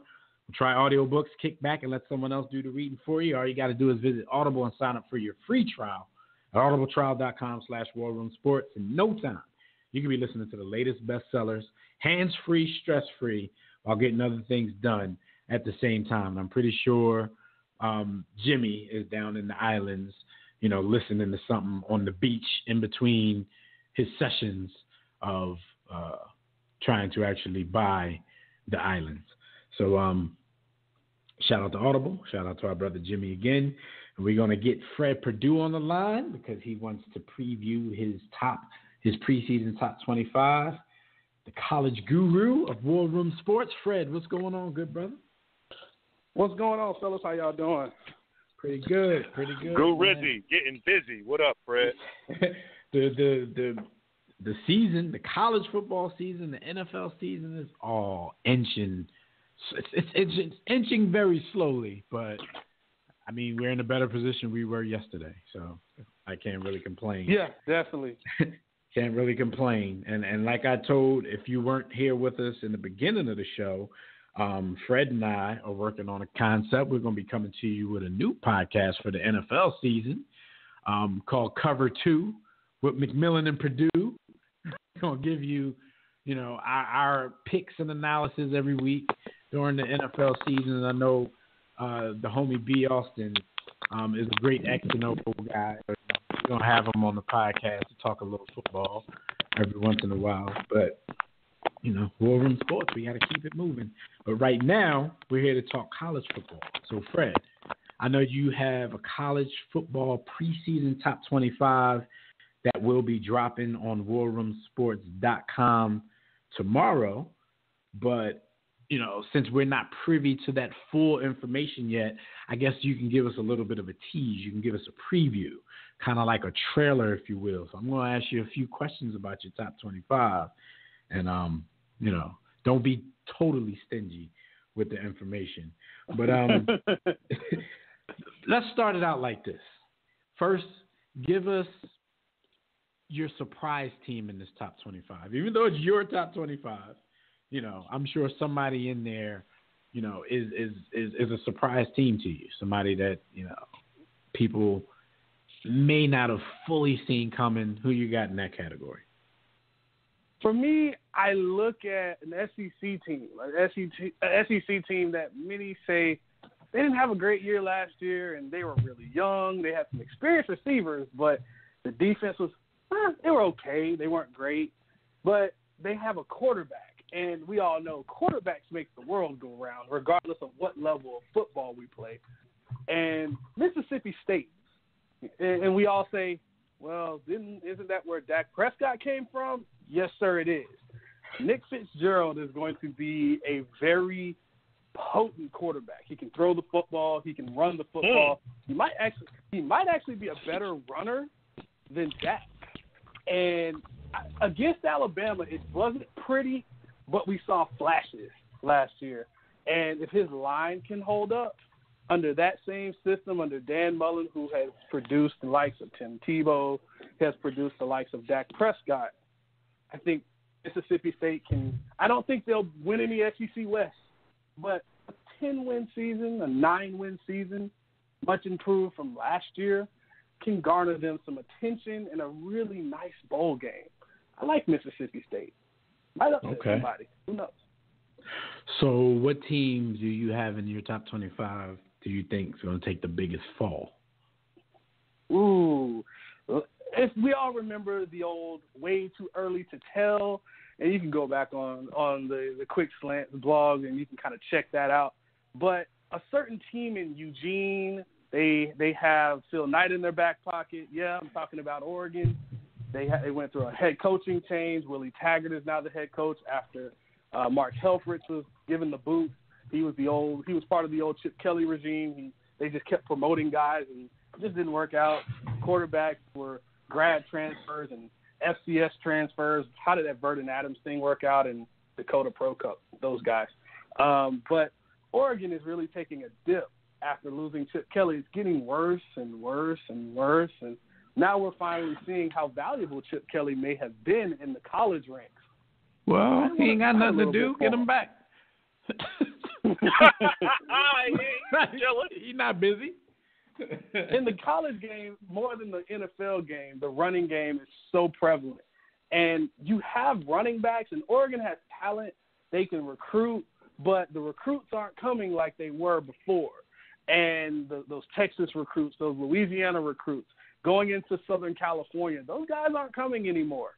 Some of those rare, few and far between Florida recruits, those guys aren't coming anymore. And we're going to see how much of a dip Oregon takes now that they don't have a premier quarterback. Thank you, Mr. Herbert, who decided as a freshman to throw a few picks and take me to 3 a.m. in the morning against Cal. I will never forgive you for that. It's hard for me to respect Chip Kelly on any level for him allowing Jeff Mail to have a longer NFL career than I did. Jeff Mail. I remember Jeff Mail. I do. One of the prototypical slot receiver, the Wes Welker. I won't call Julian Edelman. There's some brother in him, but some. Yeah, don't disrespect Wes Welker. So by prototypical, you're just saying that white guy slot receiver, that Ricky Poles. Very much so. Very much so. Very much so. Yeah. Don't diss the God, Ricky Pro. Shout out to Chip Kelly for ruining my team's roster. Good. Very good pick, B. Austin. Very good one. Howie Roseman's still running around trying to get all these Oregon dudes off the Eagles. But I digress. All right, so, like I said, I don't want you to give everything away because we do want people to read when the story drops tomorrow. So last thing we're going to ask you before we let you get out of here, give us a bold prediction about your top 25 or a team or two in your top 25. I don't care what it is. Just give us a bold prediction. A team I really like, and I won't name a team. I'll let you figure it out. A team I really like and I rarely go against takes a slight dip. Uh-oh. Not giving anything away. All right. Shout out to Tobias. To start the season, shout out to Tobias. And they have to prove something to me before I give them their spot back. Oh. So it might not be, how you rolled with them before. Like, I ain't never going to pick against them. I'm not giving anything away. It could be. Could be. I mean, right, when you're on your third offensive coordinator in, say, a few weeks, I'm just saying. Nah. All right, well, everybody, make sure you get to warroomsports.com on Friday. Click that blog tab, and you'll find out exactly who Fred is talking about. His preseason top 25 will be there tomorrow. You can also check him out on Twitter at FPurdueSports. As the college football season inches toward us, you can also catch Fred and I on Quick Slants, talking about everything college football. And like I told you guys earlier, you can also look out for Cover 2, our weekly NFL podcast that will be coming just prior to the start of the NFL season. So, Fred, good looking out. Thanks for calling. We will wrap to you later, and we will see your top 25 tomorrow. For sure. Before I go, guys, gotta say, Brian Urlacher, I'd put him in top 5. Just saying. Top 5? Put him top 5. Top 5. That's good. I'd see. That's what I'm saying. Five. Like, I was being safe by, roughly saying, I'd give him top 5. Top 10, because I'm not sitting here thinking of individuals. But give me a few, after the show, I'll sit down and think about it. Yeah, I might agree. We'll put it together. But he's definitely in the top 10. Him and his brother from 1985, they're in that. So his Bear brother, his Bear now. Yes, his Bear brother. Yes, sir. Yes, sir. Now that's going to be the argument, but I think people are just going to get at the Singletary because of their entire defense anyway. That's what I'm about to say. Change the game. Urlacher versus Singletary. Urlacher was more athletic and had to do more. It's going to be one of those things, B, if we put that out there, people are like, is this a real question? Even though it really is a legitimate question. It is, though. It really is. But people like, Fred, when you do a comparison, is this a real question? It's Singletary, and it's not even close. I'm a huge Singletary fan, but he's not in my top 5. Ooh. So we'll see. We might have to do this. We might have to talk NFL linebackers. We might have to talk about that. We might have to do a show on NFL linebackers. So if we do that sometime soon, might have to do that. Plus, it's the summertime. It's when sports news slow down. Season. So if we do that sometime soon, season. we'll have you on for that, Fred. All Time right, to get some lists going. All right, man. We'll holler at you. All right, man. Have a good one. Fred Perdue, everybody. War Room expert, but he does a little bit of everything. NFL, football. So we'll be doing a lot of that stuff as the football season creeps up on us. Speaking of football and NFL, the NFL owners approved a new rule to shorten overtime from 15 minutes down to 10 minutes. B, what are your thoughts on this? They keep tweaking rules. They keep doing stuff with overtime. Like, does this do anything for you? It just no, smoke and mirrors. Like, if you really care about the players and their health, you're going to have to do something different. Like, that's funny because that's what they said. Right? That's this what is all. No, I didn't even know that. Yeah, they tried to put health. Talking about, they took off some time because, overtime games and the extra time played could be really dangerous to people. Yeah. Okay. Okay. Right.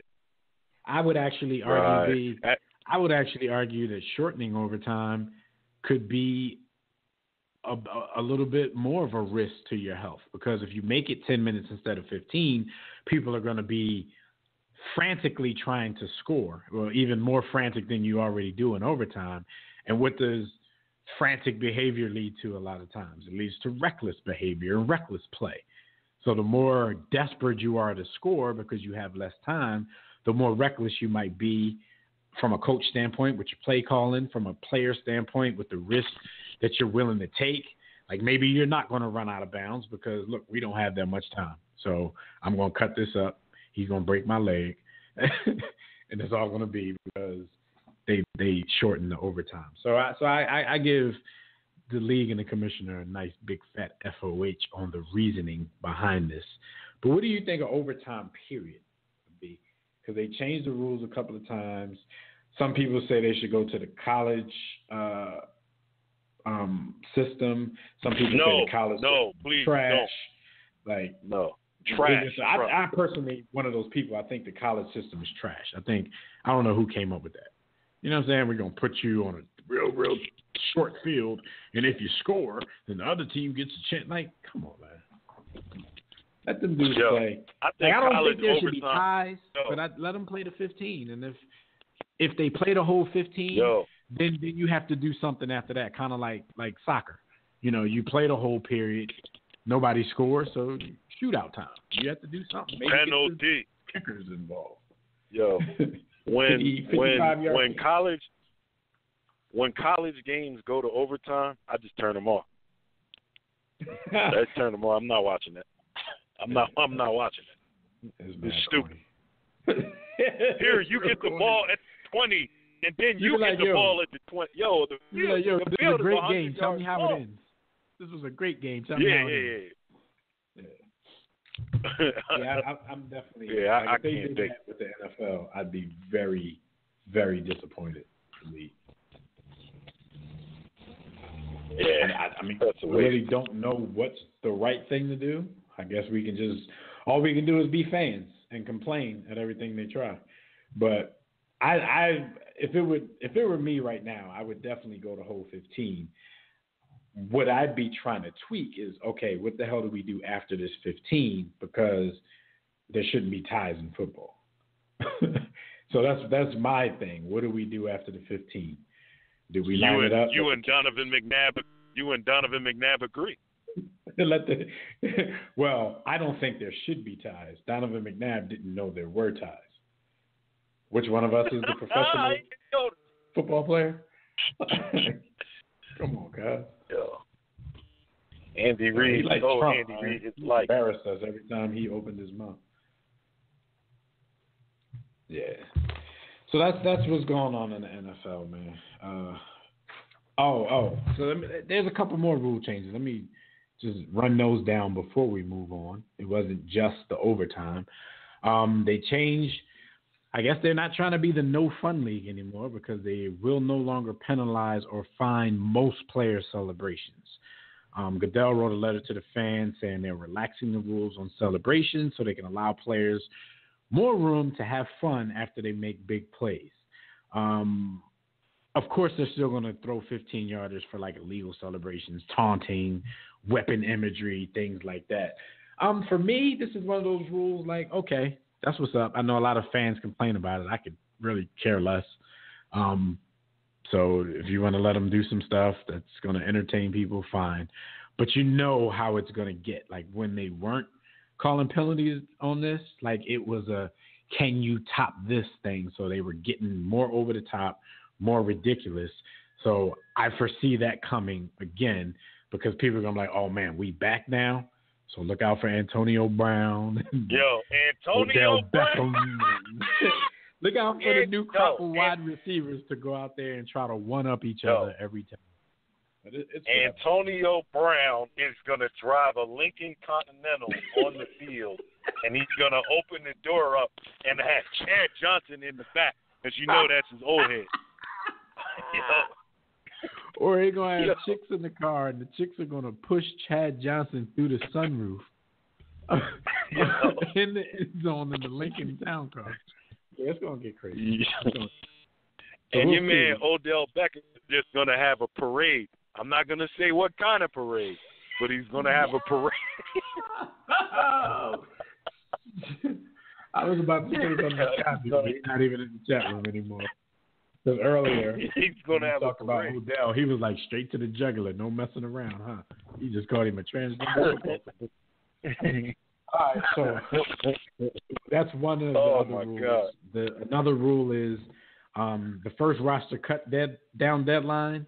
They eliminated that. So instead of all of that dramatic cut from 90 to 75 this week, there's only going to be one cut deadline. You're going to go down from your full slate of 90 to your 53-man roster. So, you know, and that's cool because cats that might have been like borderline on that first cut, they get a little bit longer of a look from their coach. It's difficult to do that. You give them 4 weeks of preseason and a little bit of training camp, and you expect to be able to weed out that many players fairly. So, let them get as long of a look as they possibly can, and you just cut everybody at the same time, And the last I want them rule, to get rid of preseason football. The last rule, 2 players are now allowed to return off injured reserve instead of 1. Remember, they made that exception, if somebody, they were eligible to return to practice if they've been on the IR for at least 6 weeks. So instead of 1 being able to return to the games 8 weeks after being put on the injured reserve, it's going to be 2 now. It's said that this move will give the teams greater roster flexibility and a chance to have their best players on the field for important late season games. So, those are the new rules. I think one thing is still being discussed, Per Ian Rappaport, he said NFL owners tabled the discussion on whether coaches can reach agreements in principle if they're still in the playoffs. Shout out to the younger Shanahan, who was still in the playoffs with who the hell was he in the playoffs with? When he got that job with, where is he at now? San Francisco? Yeah, he's in San Fran. But he was on somebody's staff during the playoffs. Was it Houston? I don't know where the hell he was. But he was on somebody's staff during the playoffs. He was in Atlanta. And he got that job. So they're trying to see if coaches are still going to be able to do that. Which it puts them in a bad position because, your team is in the playoffs. Even if you're a coordinator or, some kind of assistant, it pretty much means that the team had pretty good coaching throughout the season. So some of the best candidates are going to be in the playoffs. So guys, I'm sure they don't want guys to miss out on opportunities just because their team that they're currently with is being successful. So I don't know the details of that, but they're going to be talking about that a little bit longer. All right, before we get into our final conversation of the evening, I'm going to give you guys our stat of the week. And our stat of the week was actually inspired by a homie, a War Room Sports supporter. So shout out to Gary Bailey, who asked me a question the other day. I wasn't completely sure of the answer, so I went out and did some research. He asked me, because of Steve Kerr and his illness, there's a chance that he might not come back to coach in the finals, which leaves Mike Brown out there to coach the Golden State Warriors. And, of course, we know we got Tyronn Lue on the other side. So he asked me, has there ever been an NBA Finals with two black head coaches on the sideline? I wasn't exactly sure, so I did some research, and I found out that one time in the history of the NBA were the opposing coaches in the NBA Finals, two black guys, and it was the 1975 NBA Finals featuring the Golden State Warriors, coached by former player Al Attles, and I believe it was the Boston Celtics, coached by Casey Jones. They went at it. The Al Attles and the Warriors won 4-0. That's why when the Warriors won a couple of years ago, everybody talked about how the Warriors hadn't won a championship in, 30, 40 years. It was exactly 75. So they won in 2015, right? Yeah. Yep. 2015.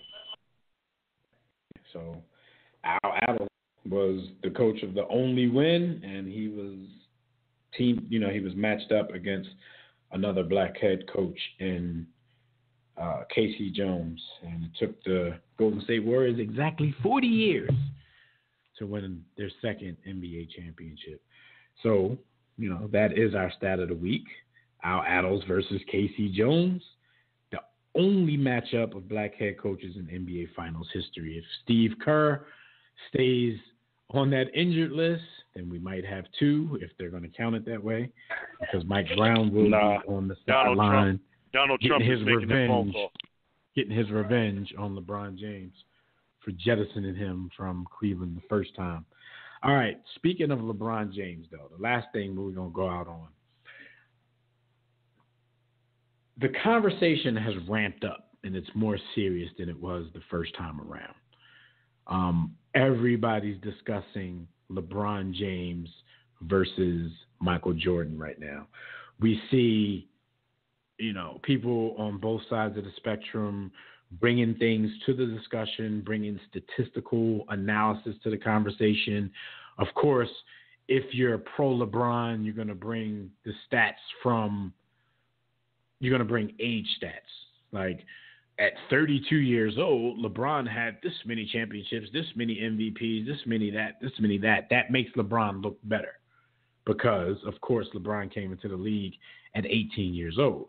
So I don't particularly think that's a fair comparison when LeBron, came through in a time where high schools were coming straight to the NBA. Somebody else, I think, shout out to the homie Billy Page, a.k.a. Hank Rawlerson, he we were talking about it the other day, B, and he brought to my attention, well, that's true, but at the same time, you could say Mike came into the league as a more polished player, having played 3 years in college versus LeBron coming straight out of high school. I think that's a legitimate point, but still, LeBron is going to flatten the record books as far as totals are concerned. He's going to flatten Michael Jordan as far as totals are concerned as well, because one, he came in at 18, and then he might end up playing a 20-year career because the dude never gets hurt. He's a tank.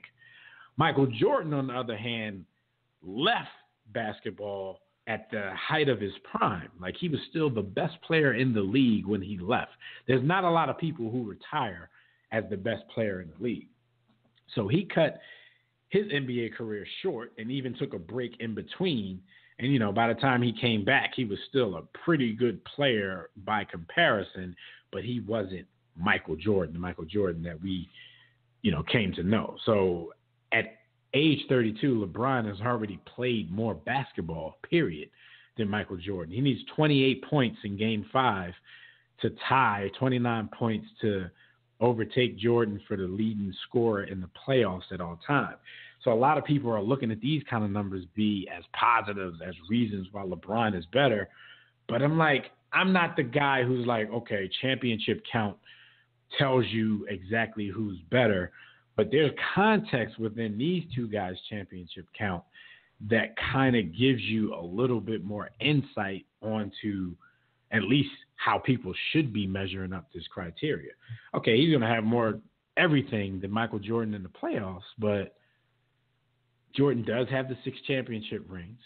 That's a team accomplishment. I'm not saying that it isn't. And at the same time, though people are celebrating how many times LeBron has gotten to the finals and how many consecutive times he got into the finals, like right now, he's under 500 as far as finals wins are concerned. I already know who you think is better. I already know who I think is better. And I think everybody already know that, both of us are still in the Jordan camp as far as this is concerned. And myself, I'm not one of those people that think nobody can ever be better than Mike. But B, what do you think are the legitimate arguments in this particular scenario? Like, do you think age comparisons are fair? Do you think years in the league comparisons are fair? Where do you hold championships in your criteria? Like, how do you judge something like this? First of all, let me start by saying that I think the comparison is just out of the realm of ridiculous. I mean, it's not ridiculous to make the comparison, but it's almost not fair because of exactly what you brought up. The time. LeBron literally has an extra 4 seasons. He's going to have an extra 4 seasons. And then me personally, I don't like to use aggregate totals because aggregate totals are based on you just hanging around or just being there. That's a pat on the back for just being there or just participating. I like to look at per game. And when you look at points per game, when you look at steals per game, when you look at even rebounds per game, there are areas where Jordan is clearly head and shoulders above LeBron in points per game. He's head and shoulders in scoring titles. He's above him. I think that's 5-1. No, that's 10. That's 10-1 scoring titles. Oh, my bad, Mike. I apologize. I just think that per game, Jordan pans out as a better player. Rebounds per game and assists per game, I think LeBron has them. LeBron has a higher assist total per game, and I think rebounds. I think LeBron is at like 7 or 8 per game, and Jordan is at 6 or somewhere thereabouts. Do you have the per game stats in front of you? I'm pulling them up now, so you can go ahead. I'll get them up. I think point wise, Jordan has them, and then of course there is the eyeball test. For those of us, if you're honest with yourself, those of us who really, really take this game seriously, I mean, really get down to the nitty-gritty and analyze, what made Mike was really three things. Number one was his mentality and his killer. Like, Mike really was a psychotic individual. There's only two things he could have been: Michael Jordan, the basketball star, or Michael Jordan, the serial killer. Like, he would do anything to win. LeBron doesn't have that. Number two is the athleticism. Athletically, I think here's where they're probably the closest, because just as you've never seen an athlete like Michael Jordan, clearly we've never seen an athlete like LeBron James. Athletically, they're even if you want to give LeBron the edge, perhaps. I don't, but I can see where people would say, well, he's 6'9" and he's as fast as anybody that's ever played. Let me read something to you. Then we get to basketball skills. Okay. Go ahead. Okay. No, I was going to read something to you. Basketball skills. After you do that. Go ahead. After you do that, I'll read it. Basketball skill-wise, LeBron is a great passer. But outside of that, I don't think of him as having any I don't perceive him to have any real skill that I can latch on to as being great. They're all very good, but he doesn't have great footwork. That's probably the weakest part of his game. His footwork is trash. He doesn't have a go-to move. His mid-range jumper is, it's okay. His long-range jumper is spotty at best. It's trash. His free throw shooting is marginal. These are all things when you to start be who talking he about is, actual shooting skill. is deplorable. He's down to like 69, 67% this year. Yeah, Which means you're a liability because you're going to get fouled. You are going to get fouled because of who you are. You can't miss that many free throws. You can't. And when LeBron goes to the line with the game on the line, I'm not confident that he's going to. It's not a wrap. He's not going to ice those free throws. Jordan, I feel like his free throw percentage went up when under pressure. So there's the skill. The skill thing is big for me. I feel like Mike maximized his skill, and LeBron has kind of coasted on just being God-given talent way better than everybody else. So, all right. Let me read this to you. This is from the perspective of somebody who thinks LeBron is better. Well, this guy says LeBron has a better basketball resume. LeBron turns 32. It says, at this age, Michael Jordan had 3 rings by 32. Like I said, it's the age comparison. LeBron had 6 straight finals, something Jordan never did. LeBron has more points, rebounds, assists, MVPs, faced tougher competition. Said Jordan never beat Larry Bird, beat Magic at the tail end of his career, and LeBron beat the super team Celtics. He beat the Spurs dynasty. He beat the 73-9 Warriors. And now they're saying with Durant going to Golden State, it's the greatest thing for LeBron because if he can take out this team, he'll end the debate and pass Michael Jordan as the greatest of all time. And, of course, that's somebody from, Whitlock and Cowherd's show. I think a lot of those points, like I said, when you do age comparisons, I think it's ridiculous because we're looking at, okay, LeBron had 3 rings by 32. Mike had 3 rings by 32. But, you know what I'm saying, how many years in the league did it take for LeBron to get 3 rings versus, Michael Jordan? LeBron's been in the league, 2003. He's been in the league like 13, 14 years already. By that time, 14. Mike already had 6 rings. So it's like that, that's unfair, even if you think it might be unfair to compare them from the moment they walked in the league because Michael Jordan may have, he may have been a little bit more polished, but it is what it is, man. I don't like this whole age thing. Like, Even when they were doing that with Kobe. Oh, he's the youngest to score such and such. Of course he is.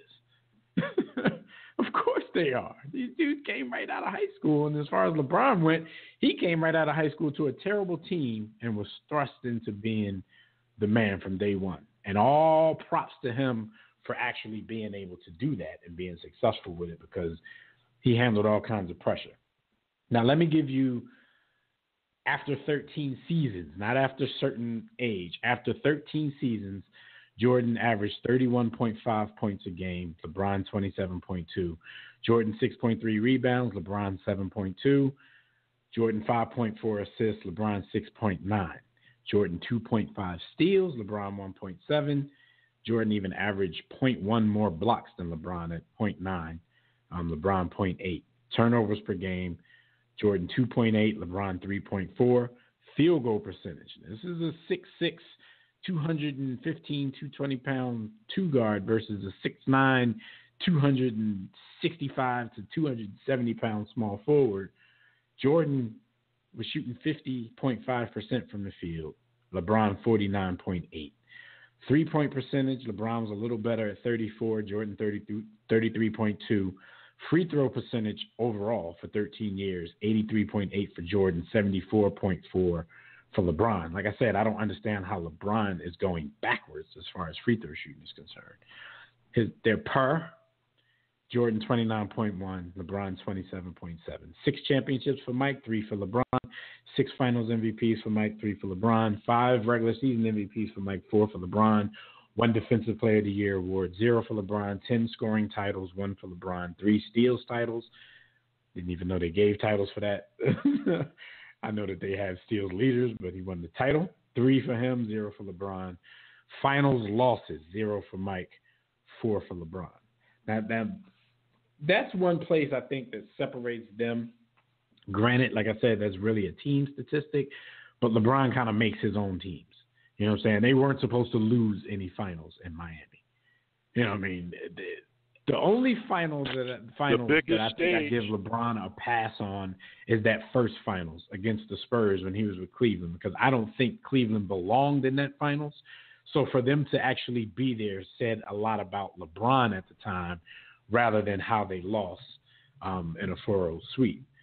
But to have 4 finals losses in comparison to Michael Jordan, and they're trying to say that you're better than him right now, I think that's where it gets a little bit ridiculous, because I don't think LeBron has to get 6 or 7 championships to eventually be better than Jordan. Like, he's a good enough player to, if he keeps doing what he's doing, you know, maybe adds a couple of more and doesn't lose anymore, and depending on how he performs in those moments, I think there's still a chance that he could do that. But I think people are jumping the gun already, because we're celebrating finals appearances, but we forget to say how many of those appearances, you know, were lost. So that's what I want to say. Participation trophy. All right, get your last point in real quick, because we got to roll. What are your thoughts on this whole debate right now? Is it even necessary? It's a non-starter. It's not necessary. This is a case of, in today's world, people will make up stats or do deep dives on stats to make a way to to create numbers that support their argument. That's what this is. All right. Well, you heard it here, people. If you can hit us on our Facebook page, our Twitter page, or anything like that at War Room Sports if you disagree or if you want to keep the conversation going, and we'll always be here next week. Call us in, call in and bring it back up. We will indulge. But we'd like to thank you good folks for joining us for another episode of the War Room. Shout out to everybody in the chat room, Skyview, on Facebook, Twitter, and all the callers who called in to holler at us. Even the people listening on the War Room Sports Game Time app on GroupMe. Shout out to you guys as well. Tune in next week, live right here on demand. Oh, I'd be remiss if I didn't give a special thanks to Fred Perdue as well for joining us to give us college football preseason top 25. But you guys can tune in next week, live right here or on demand on the WRS Podcast Network for more great sports talk. We'll discuss the NBA Finals, which should be underway, and much more. So until then, enjoy your weekend of sports. Enjoy your week. And we'll see you right back here next time. Be sure to catch our conversations on Facebook and Twitter, as well as our blogs, webcasts, and network podcasts on WarRoomSports.com. Also, make sure you pick up that Grown Man Jimmy's book at SportsToBook.com or WarRoomSports.com. Until next time, everybody, don't accept mediocrity. Be steadfast in the war against ignorance. We'll see you chumps on top.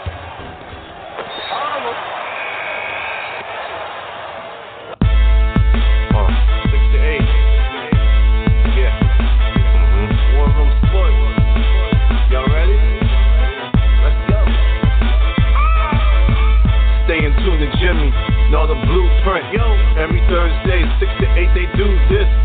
Shout out to Dev, PJ, B. Austin, Bay on replay. WarRoomSports.com. Get that mobile app. If not, dial 323-1400-12. They be going and you sensitive, then oh well. Physical podcast, let's talk sports. Showtime like magic in the block push. Listen live, push one to join in. Rip your team or listen for your enjoyment. Hip-hop scholars, pit stop and knowledge. Should be in sports credits, I ain't talking college. 5 guys, no beef though. Corporate secret, but the streets know. Belafonte, I got a G flow. KC, royalty, I'm in beast mode. 2 hours, get your game up. Who's the best in sportscast? You better name us. War Room Sports. Yeah, you know, Jimmy, Dev, PJ, Jack Bay, B. Austin. I'm Jack. Up here coming on the beat.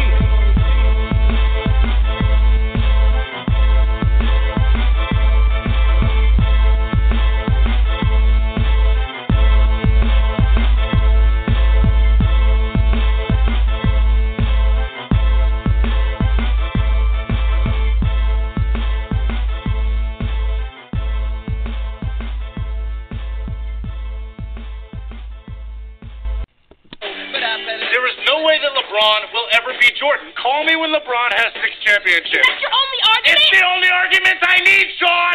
War Room Sports. www.warroomsports.com. What? Ain't no more to it.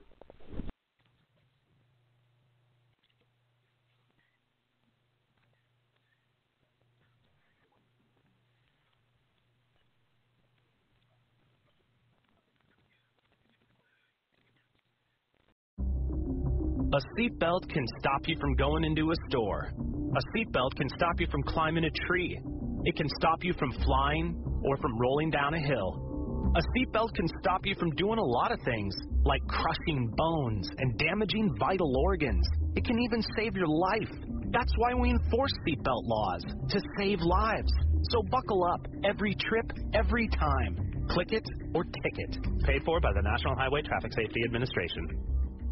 Staples knows that when the leave-behinds for your sales call get left behind at your office, it's time. When you need to print 30 pages and you're 300 miles from the office, it's time. And when the intern packed the Harrington file, not the Farrington file. Oh, my bad. It's definitely time. And it's times like these when you can count on Staples. Access your files from email, the cloud, or USB, and then print, copy, fax, or scan them, and get back to business fast. Visit your nearby Staples. It's pro time.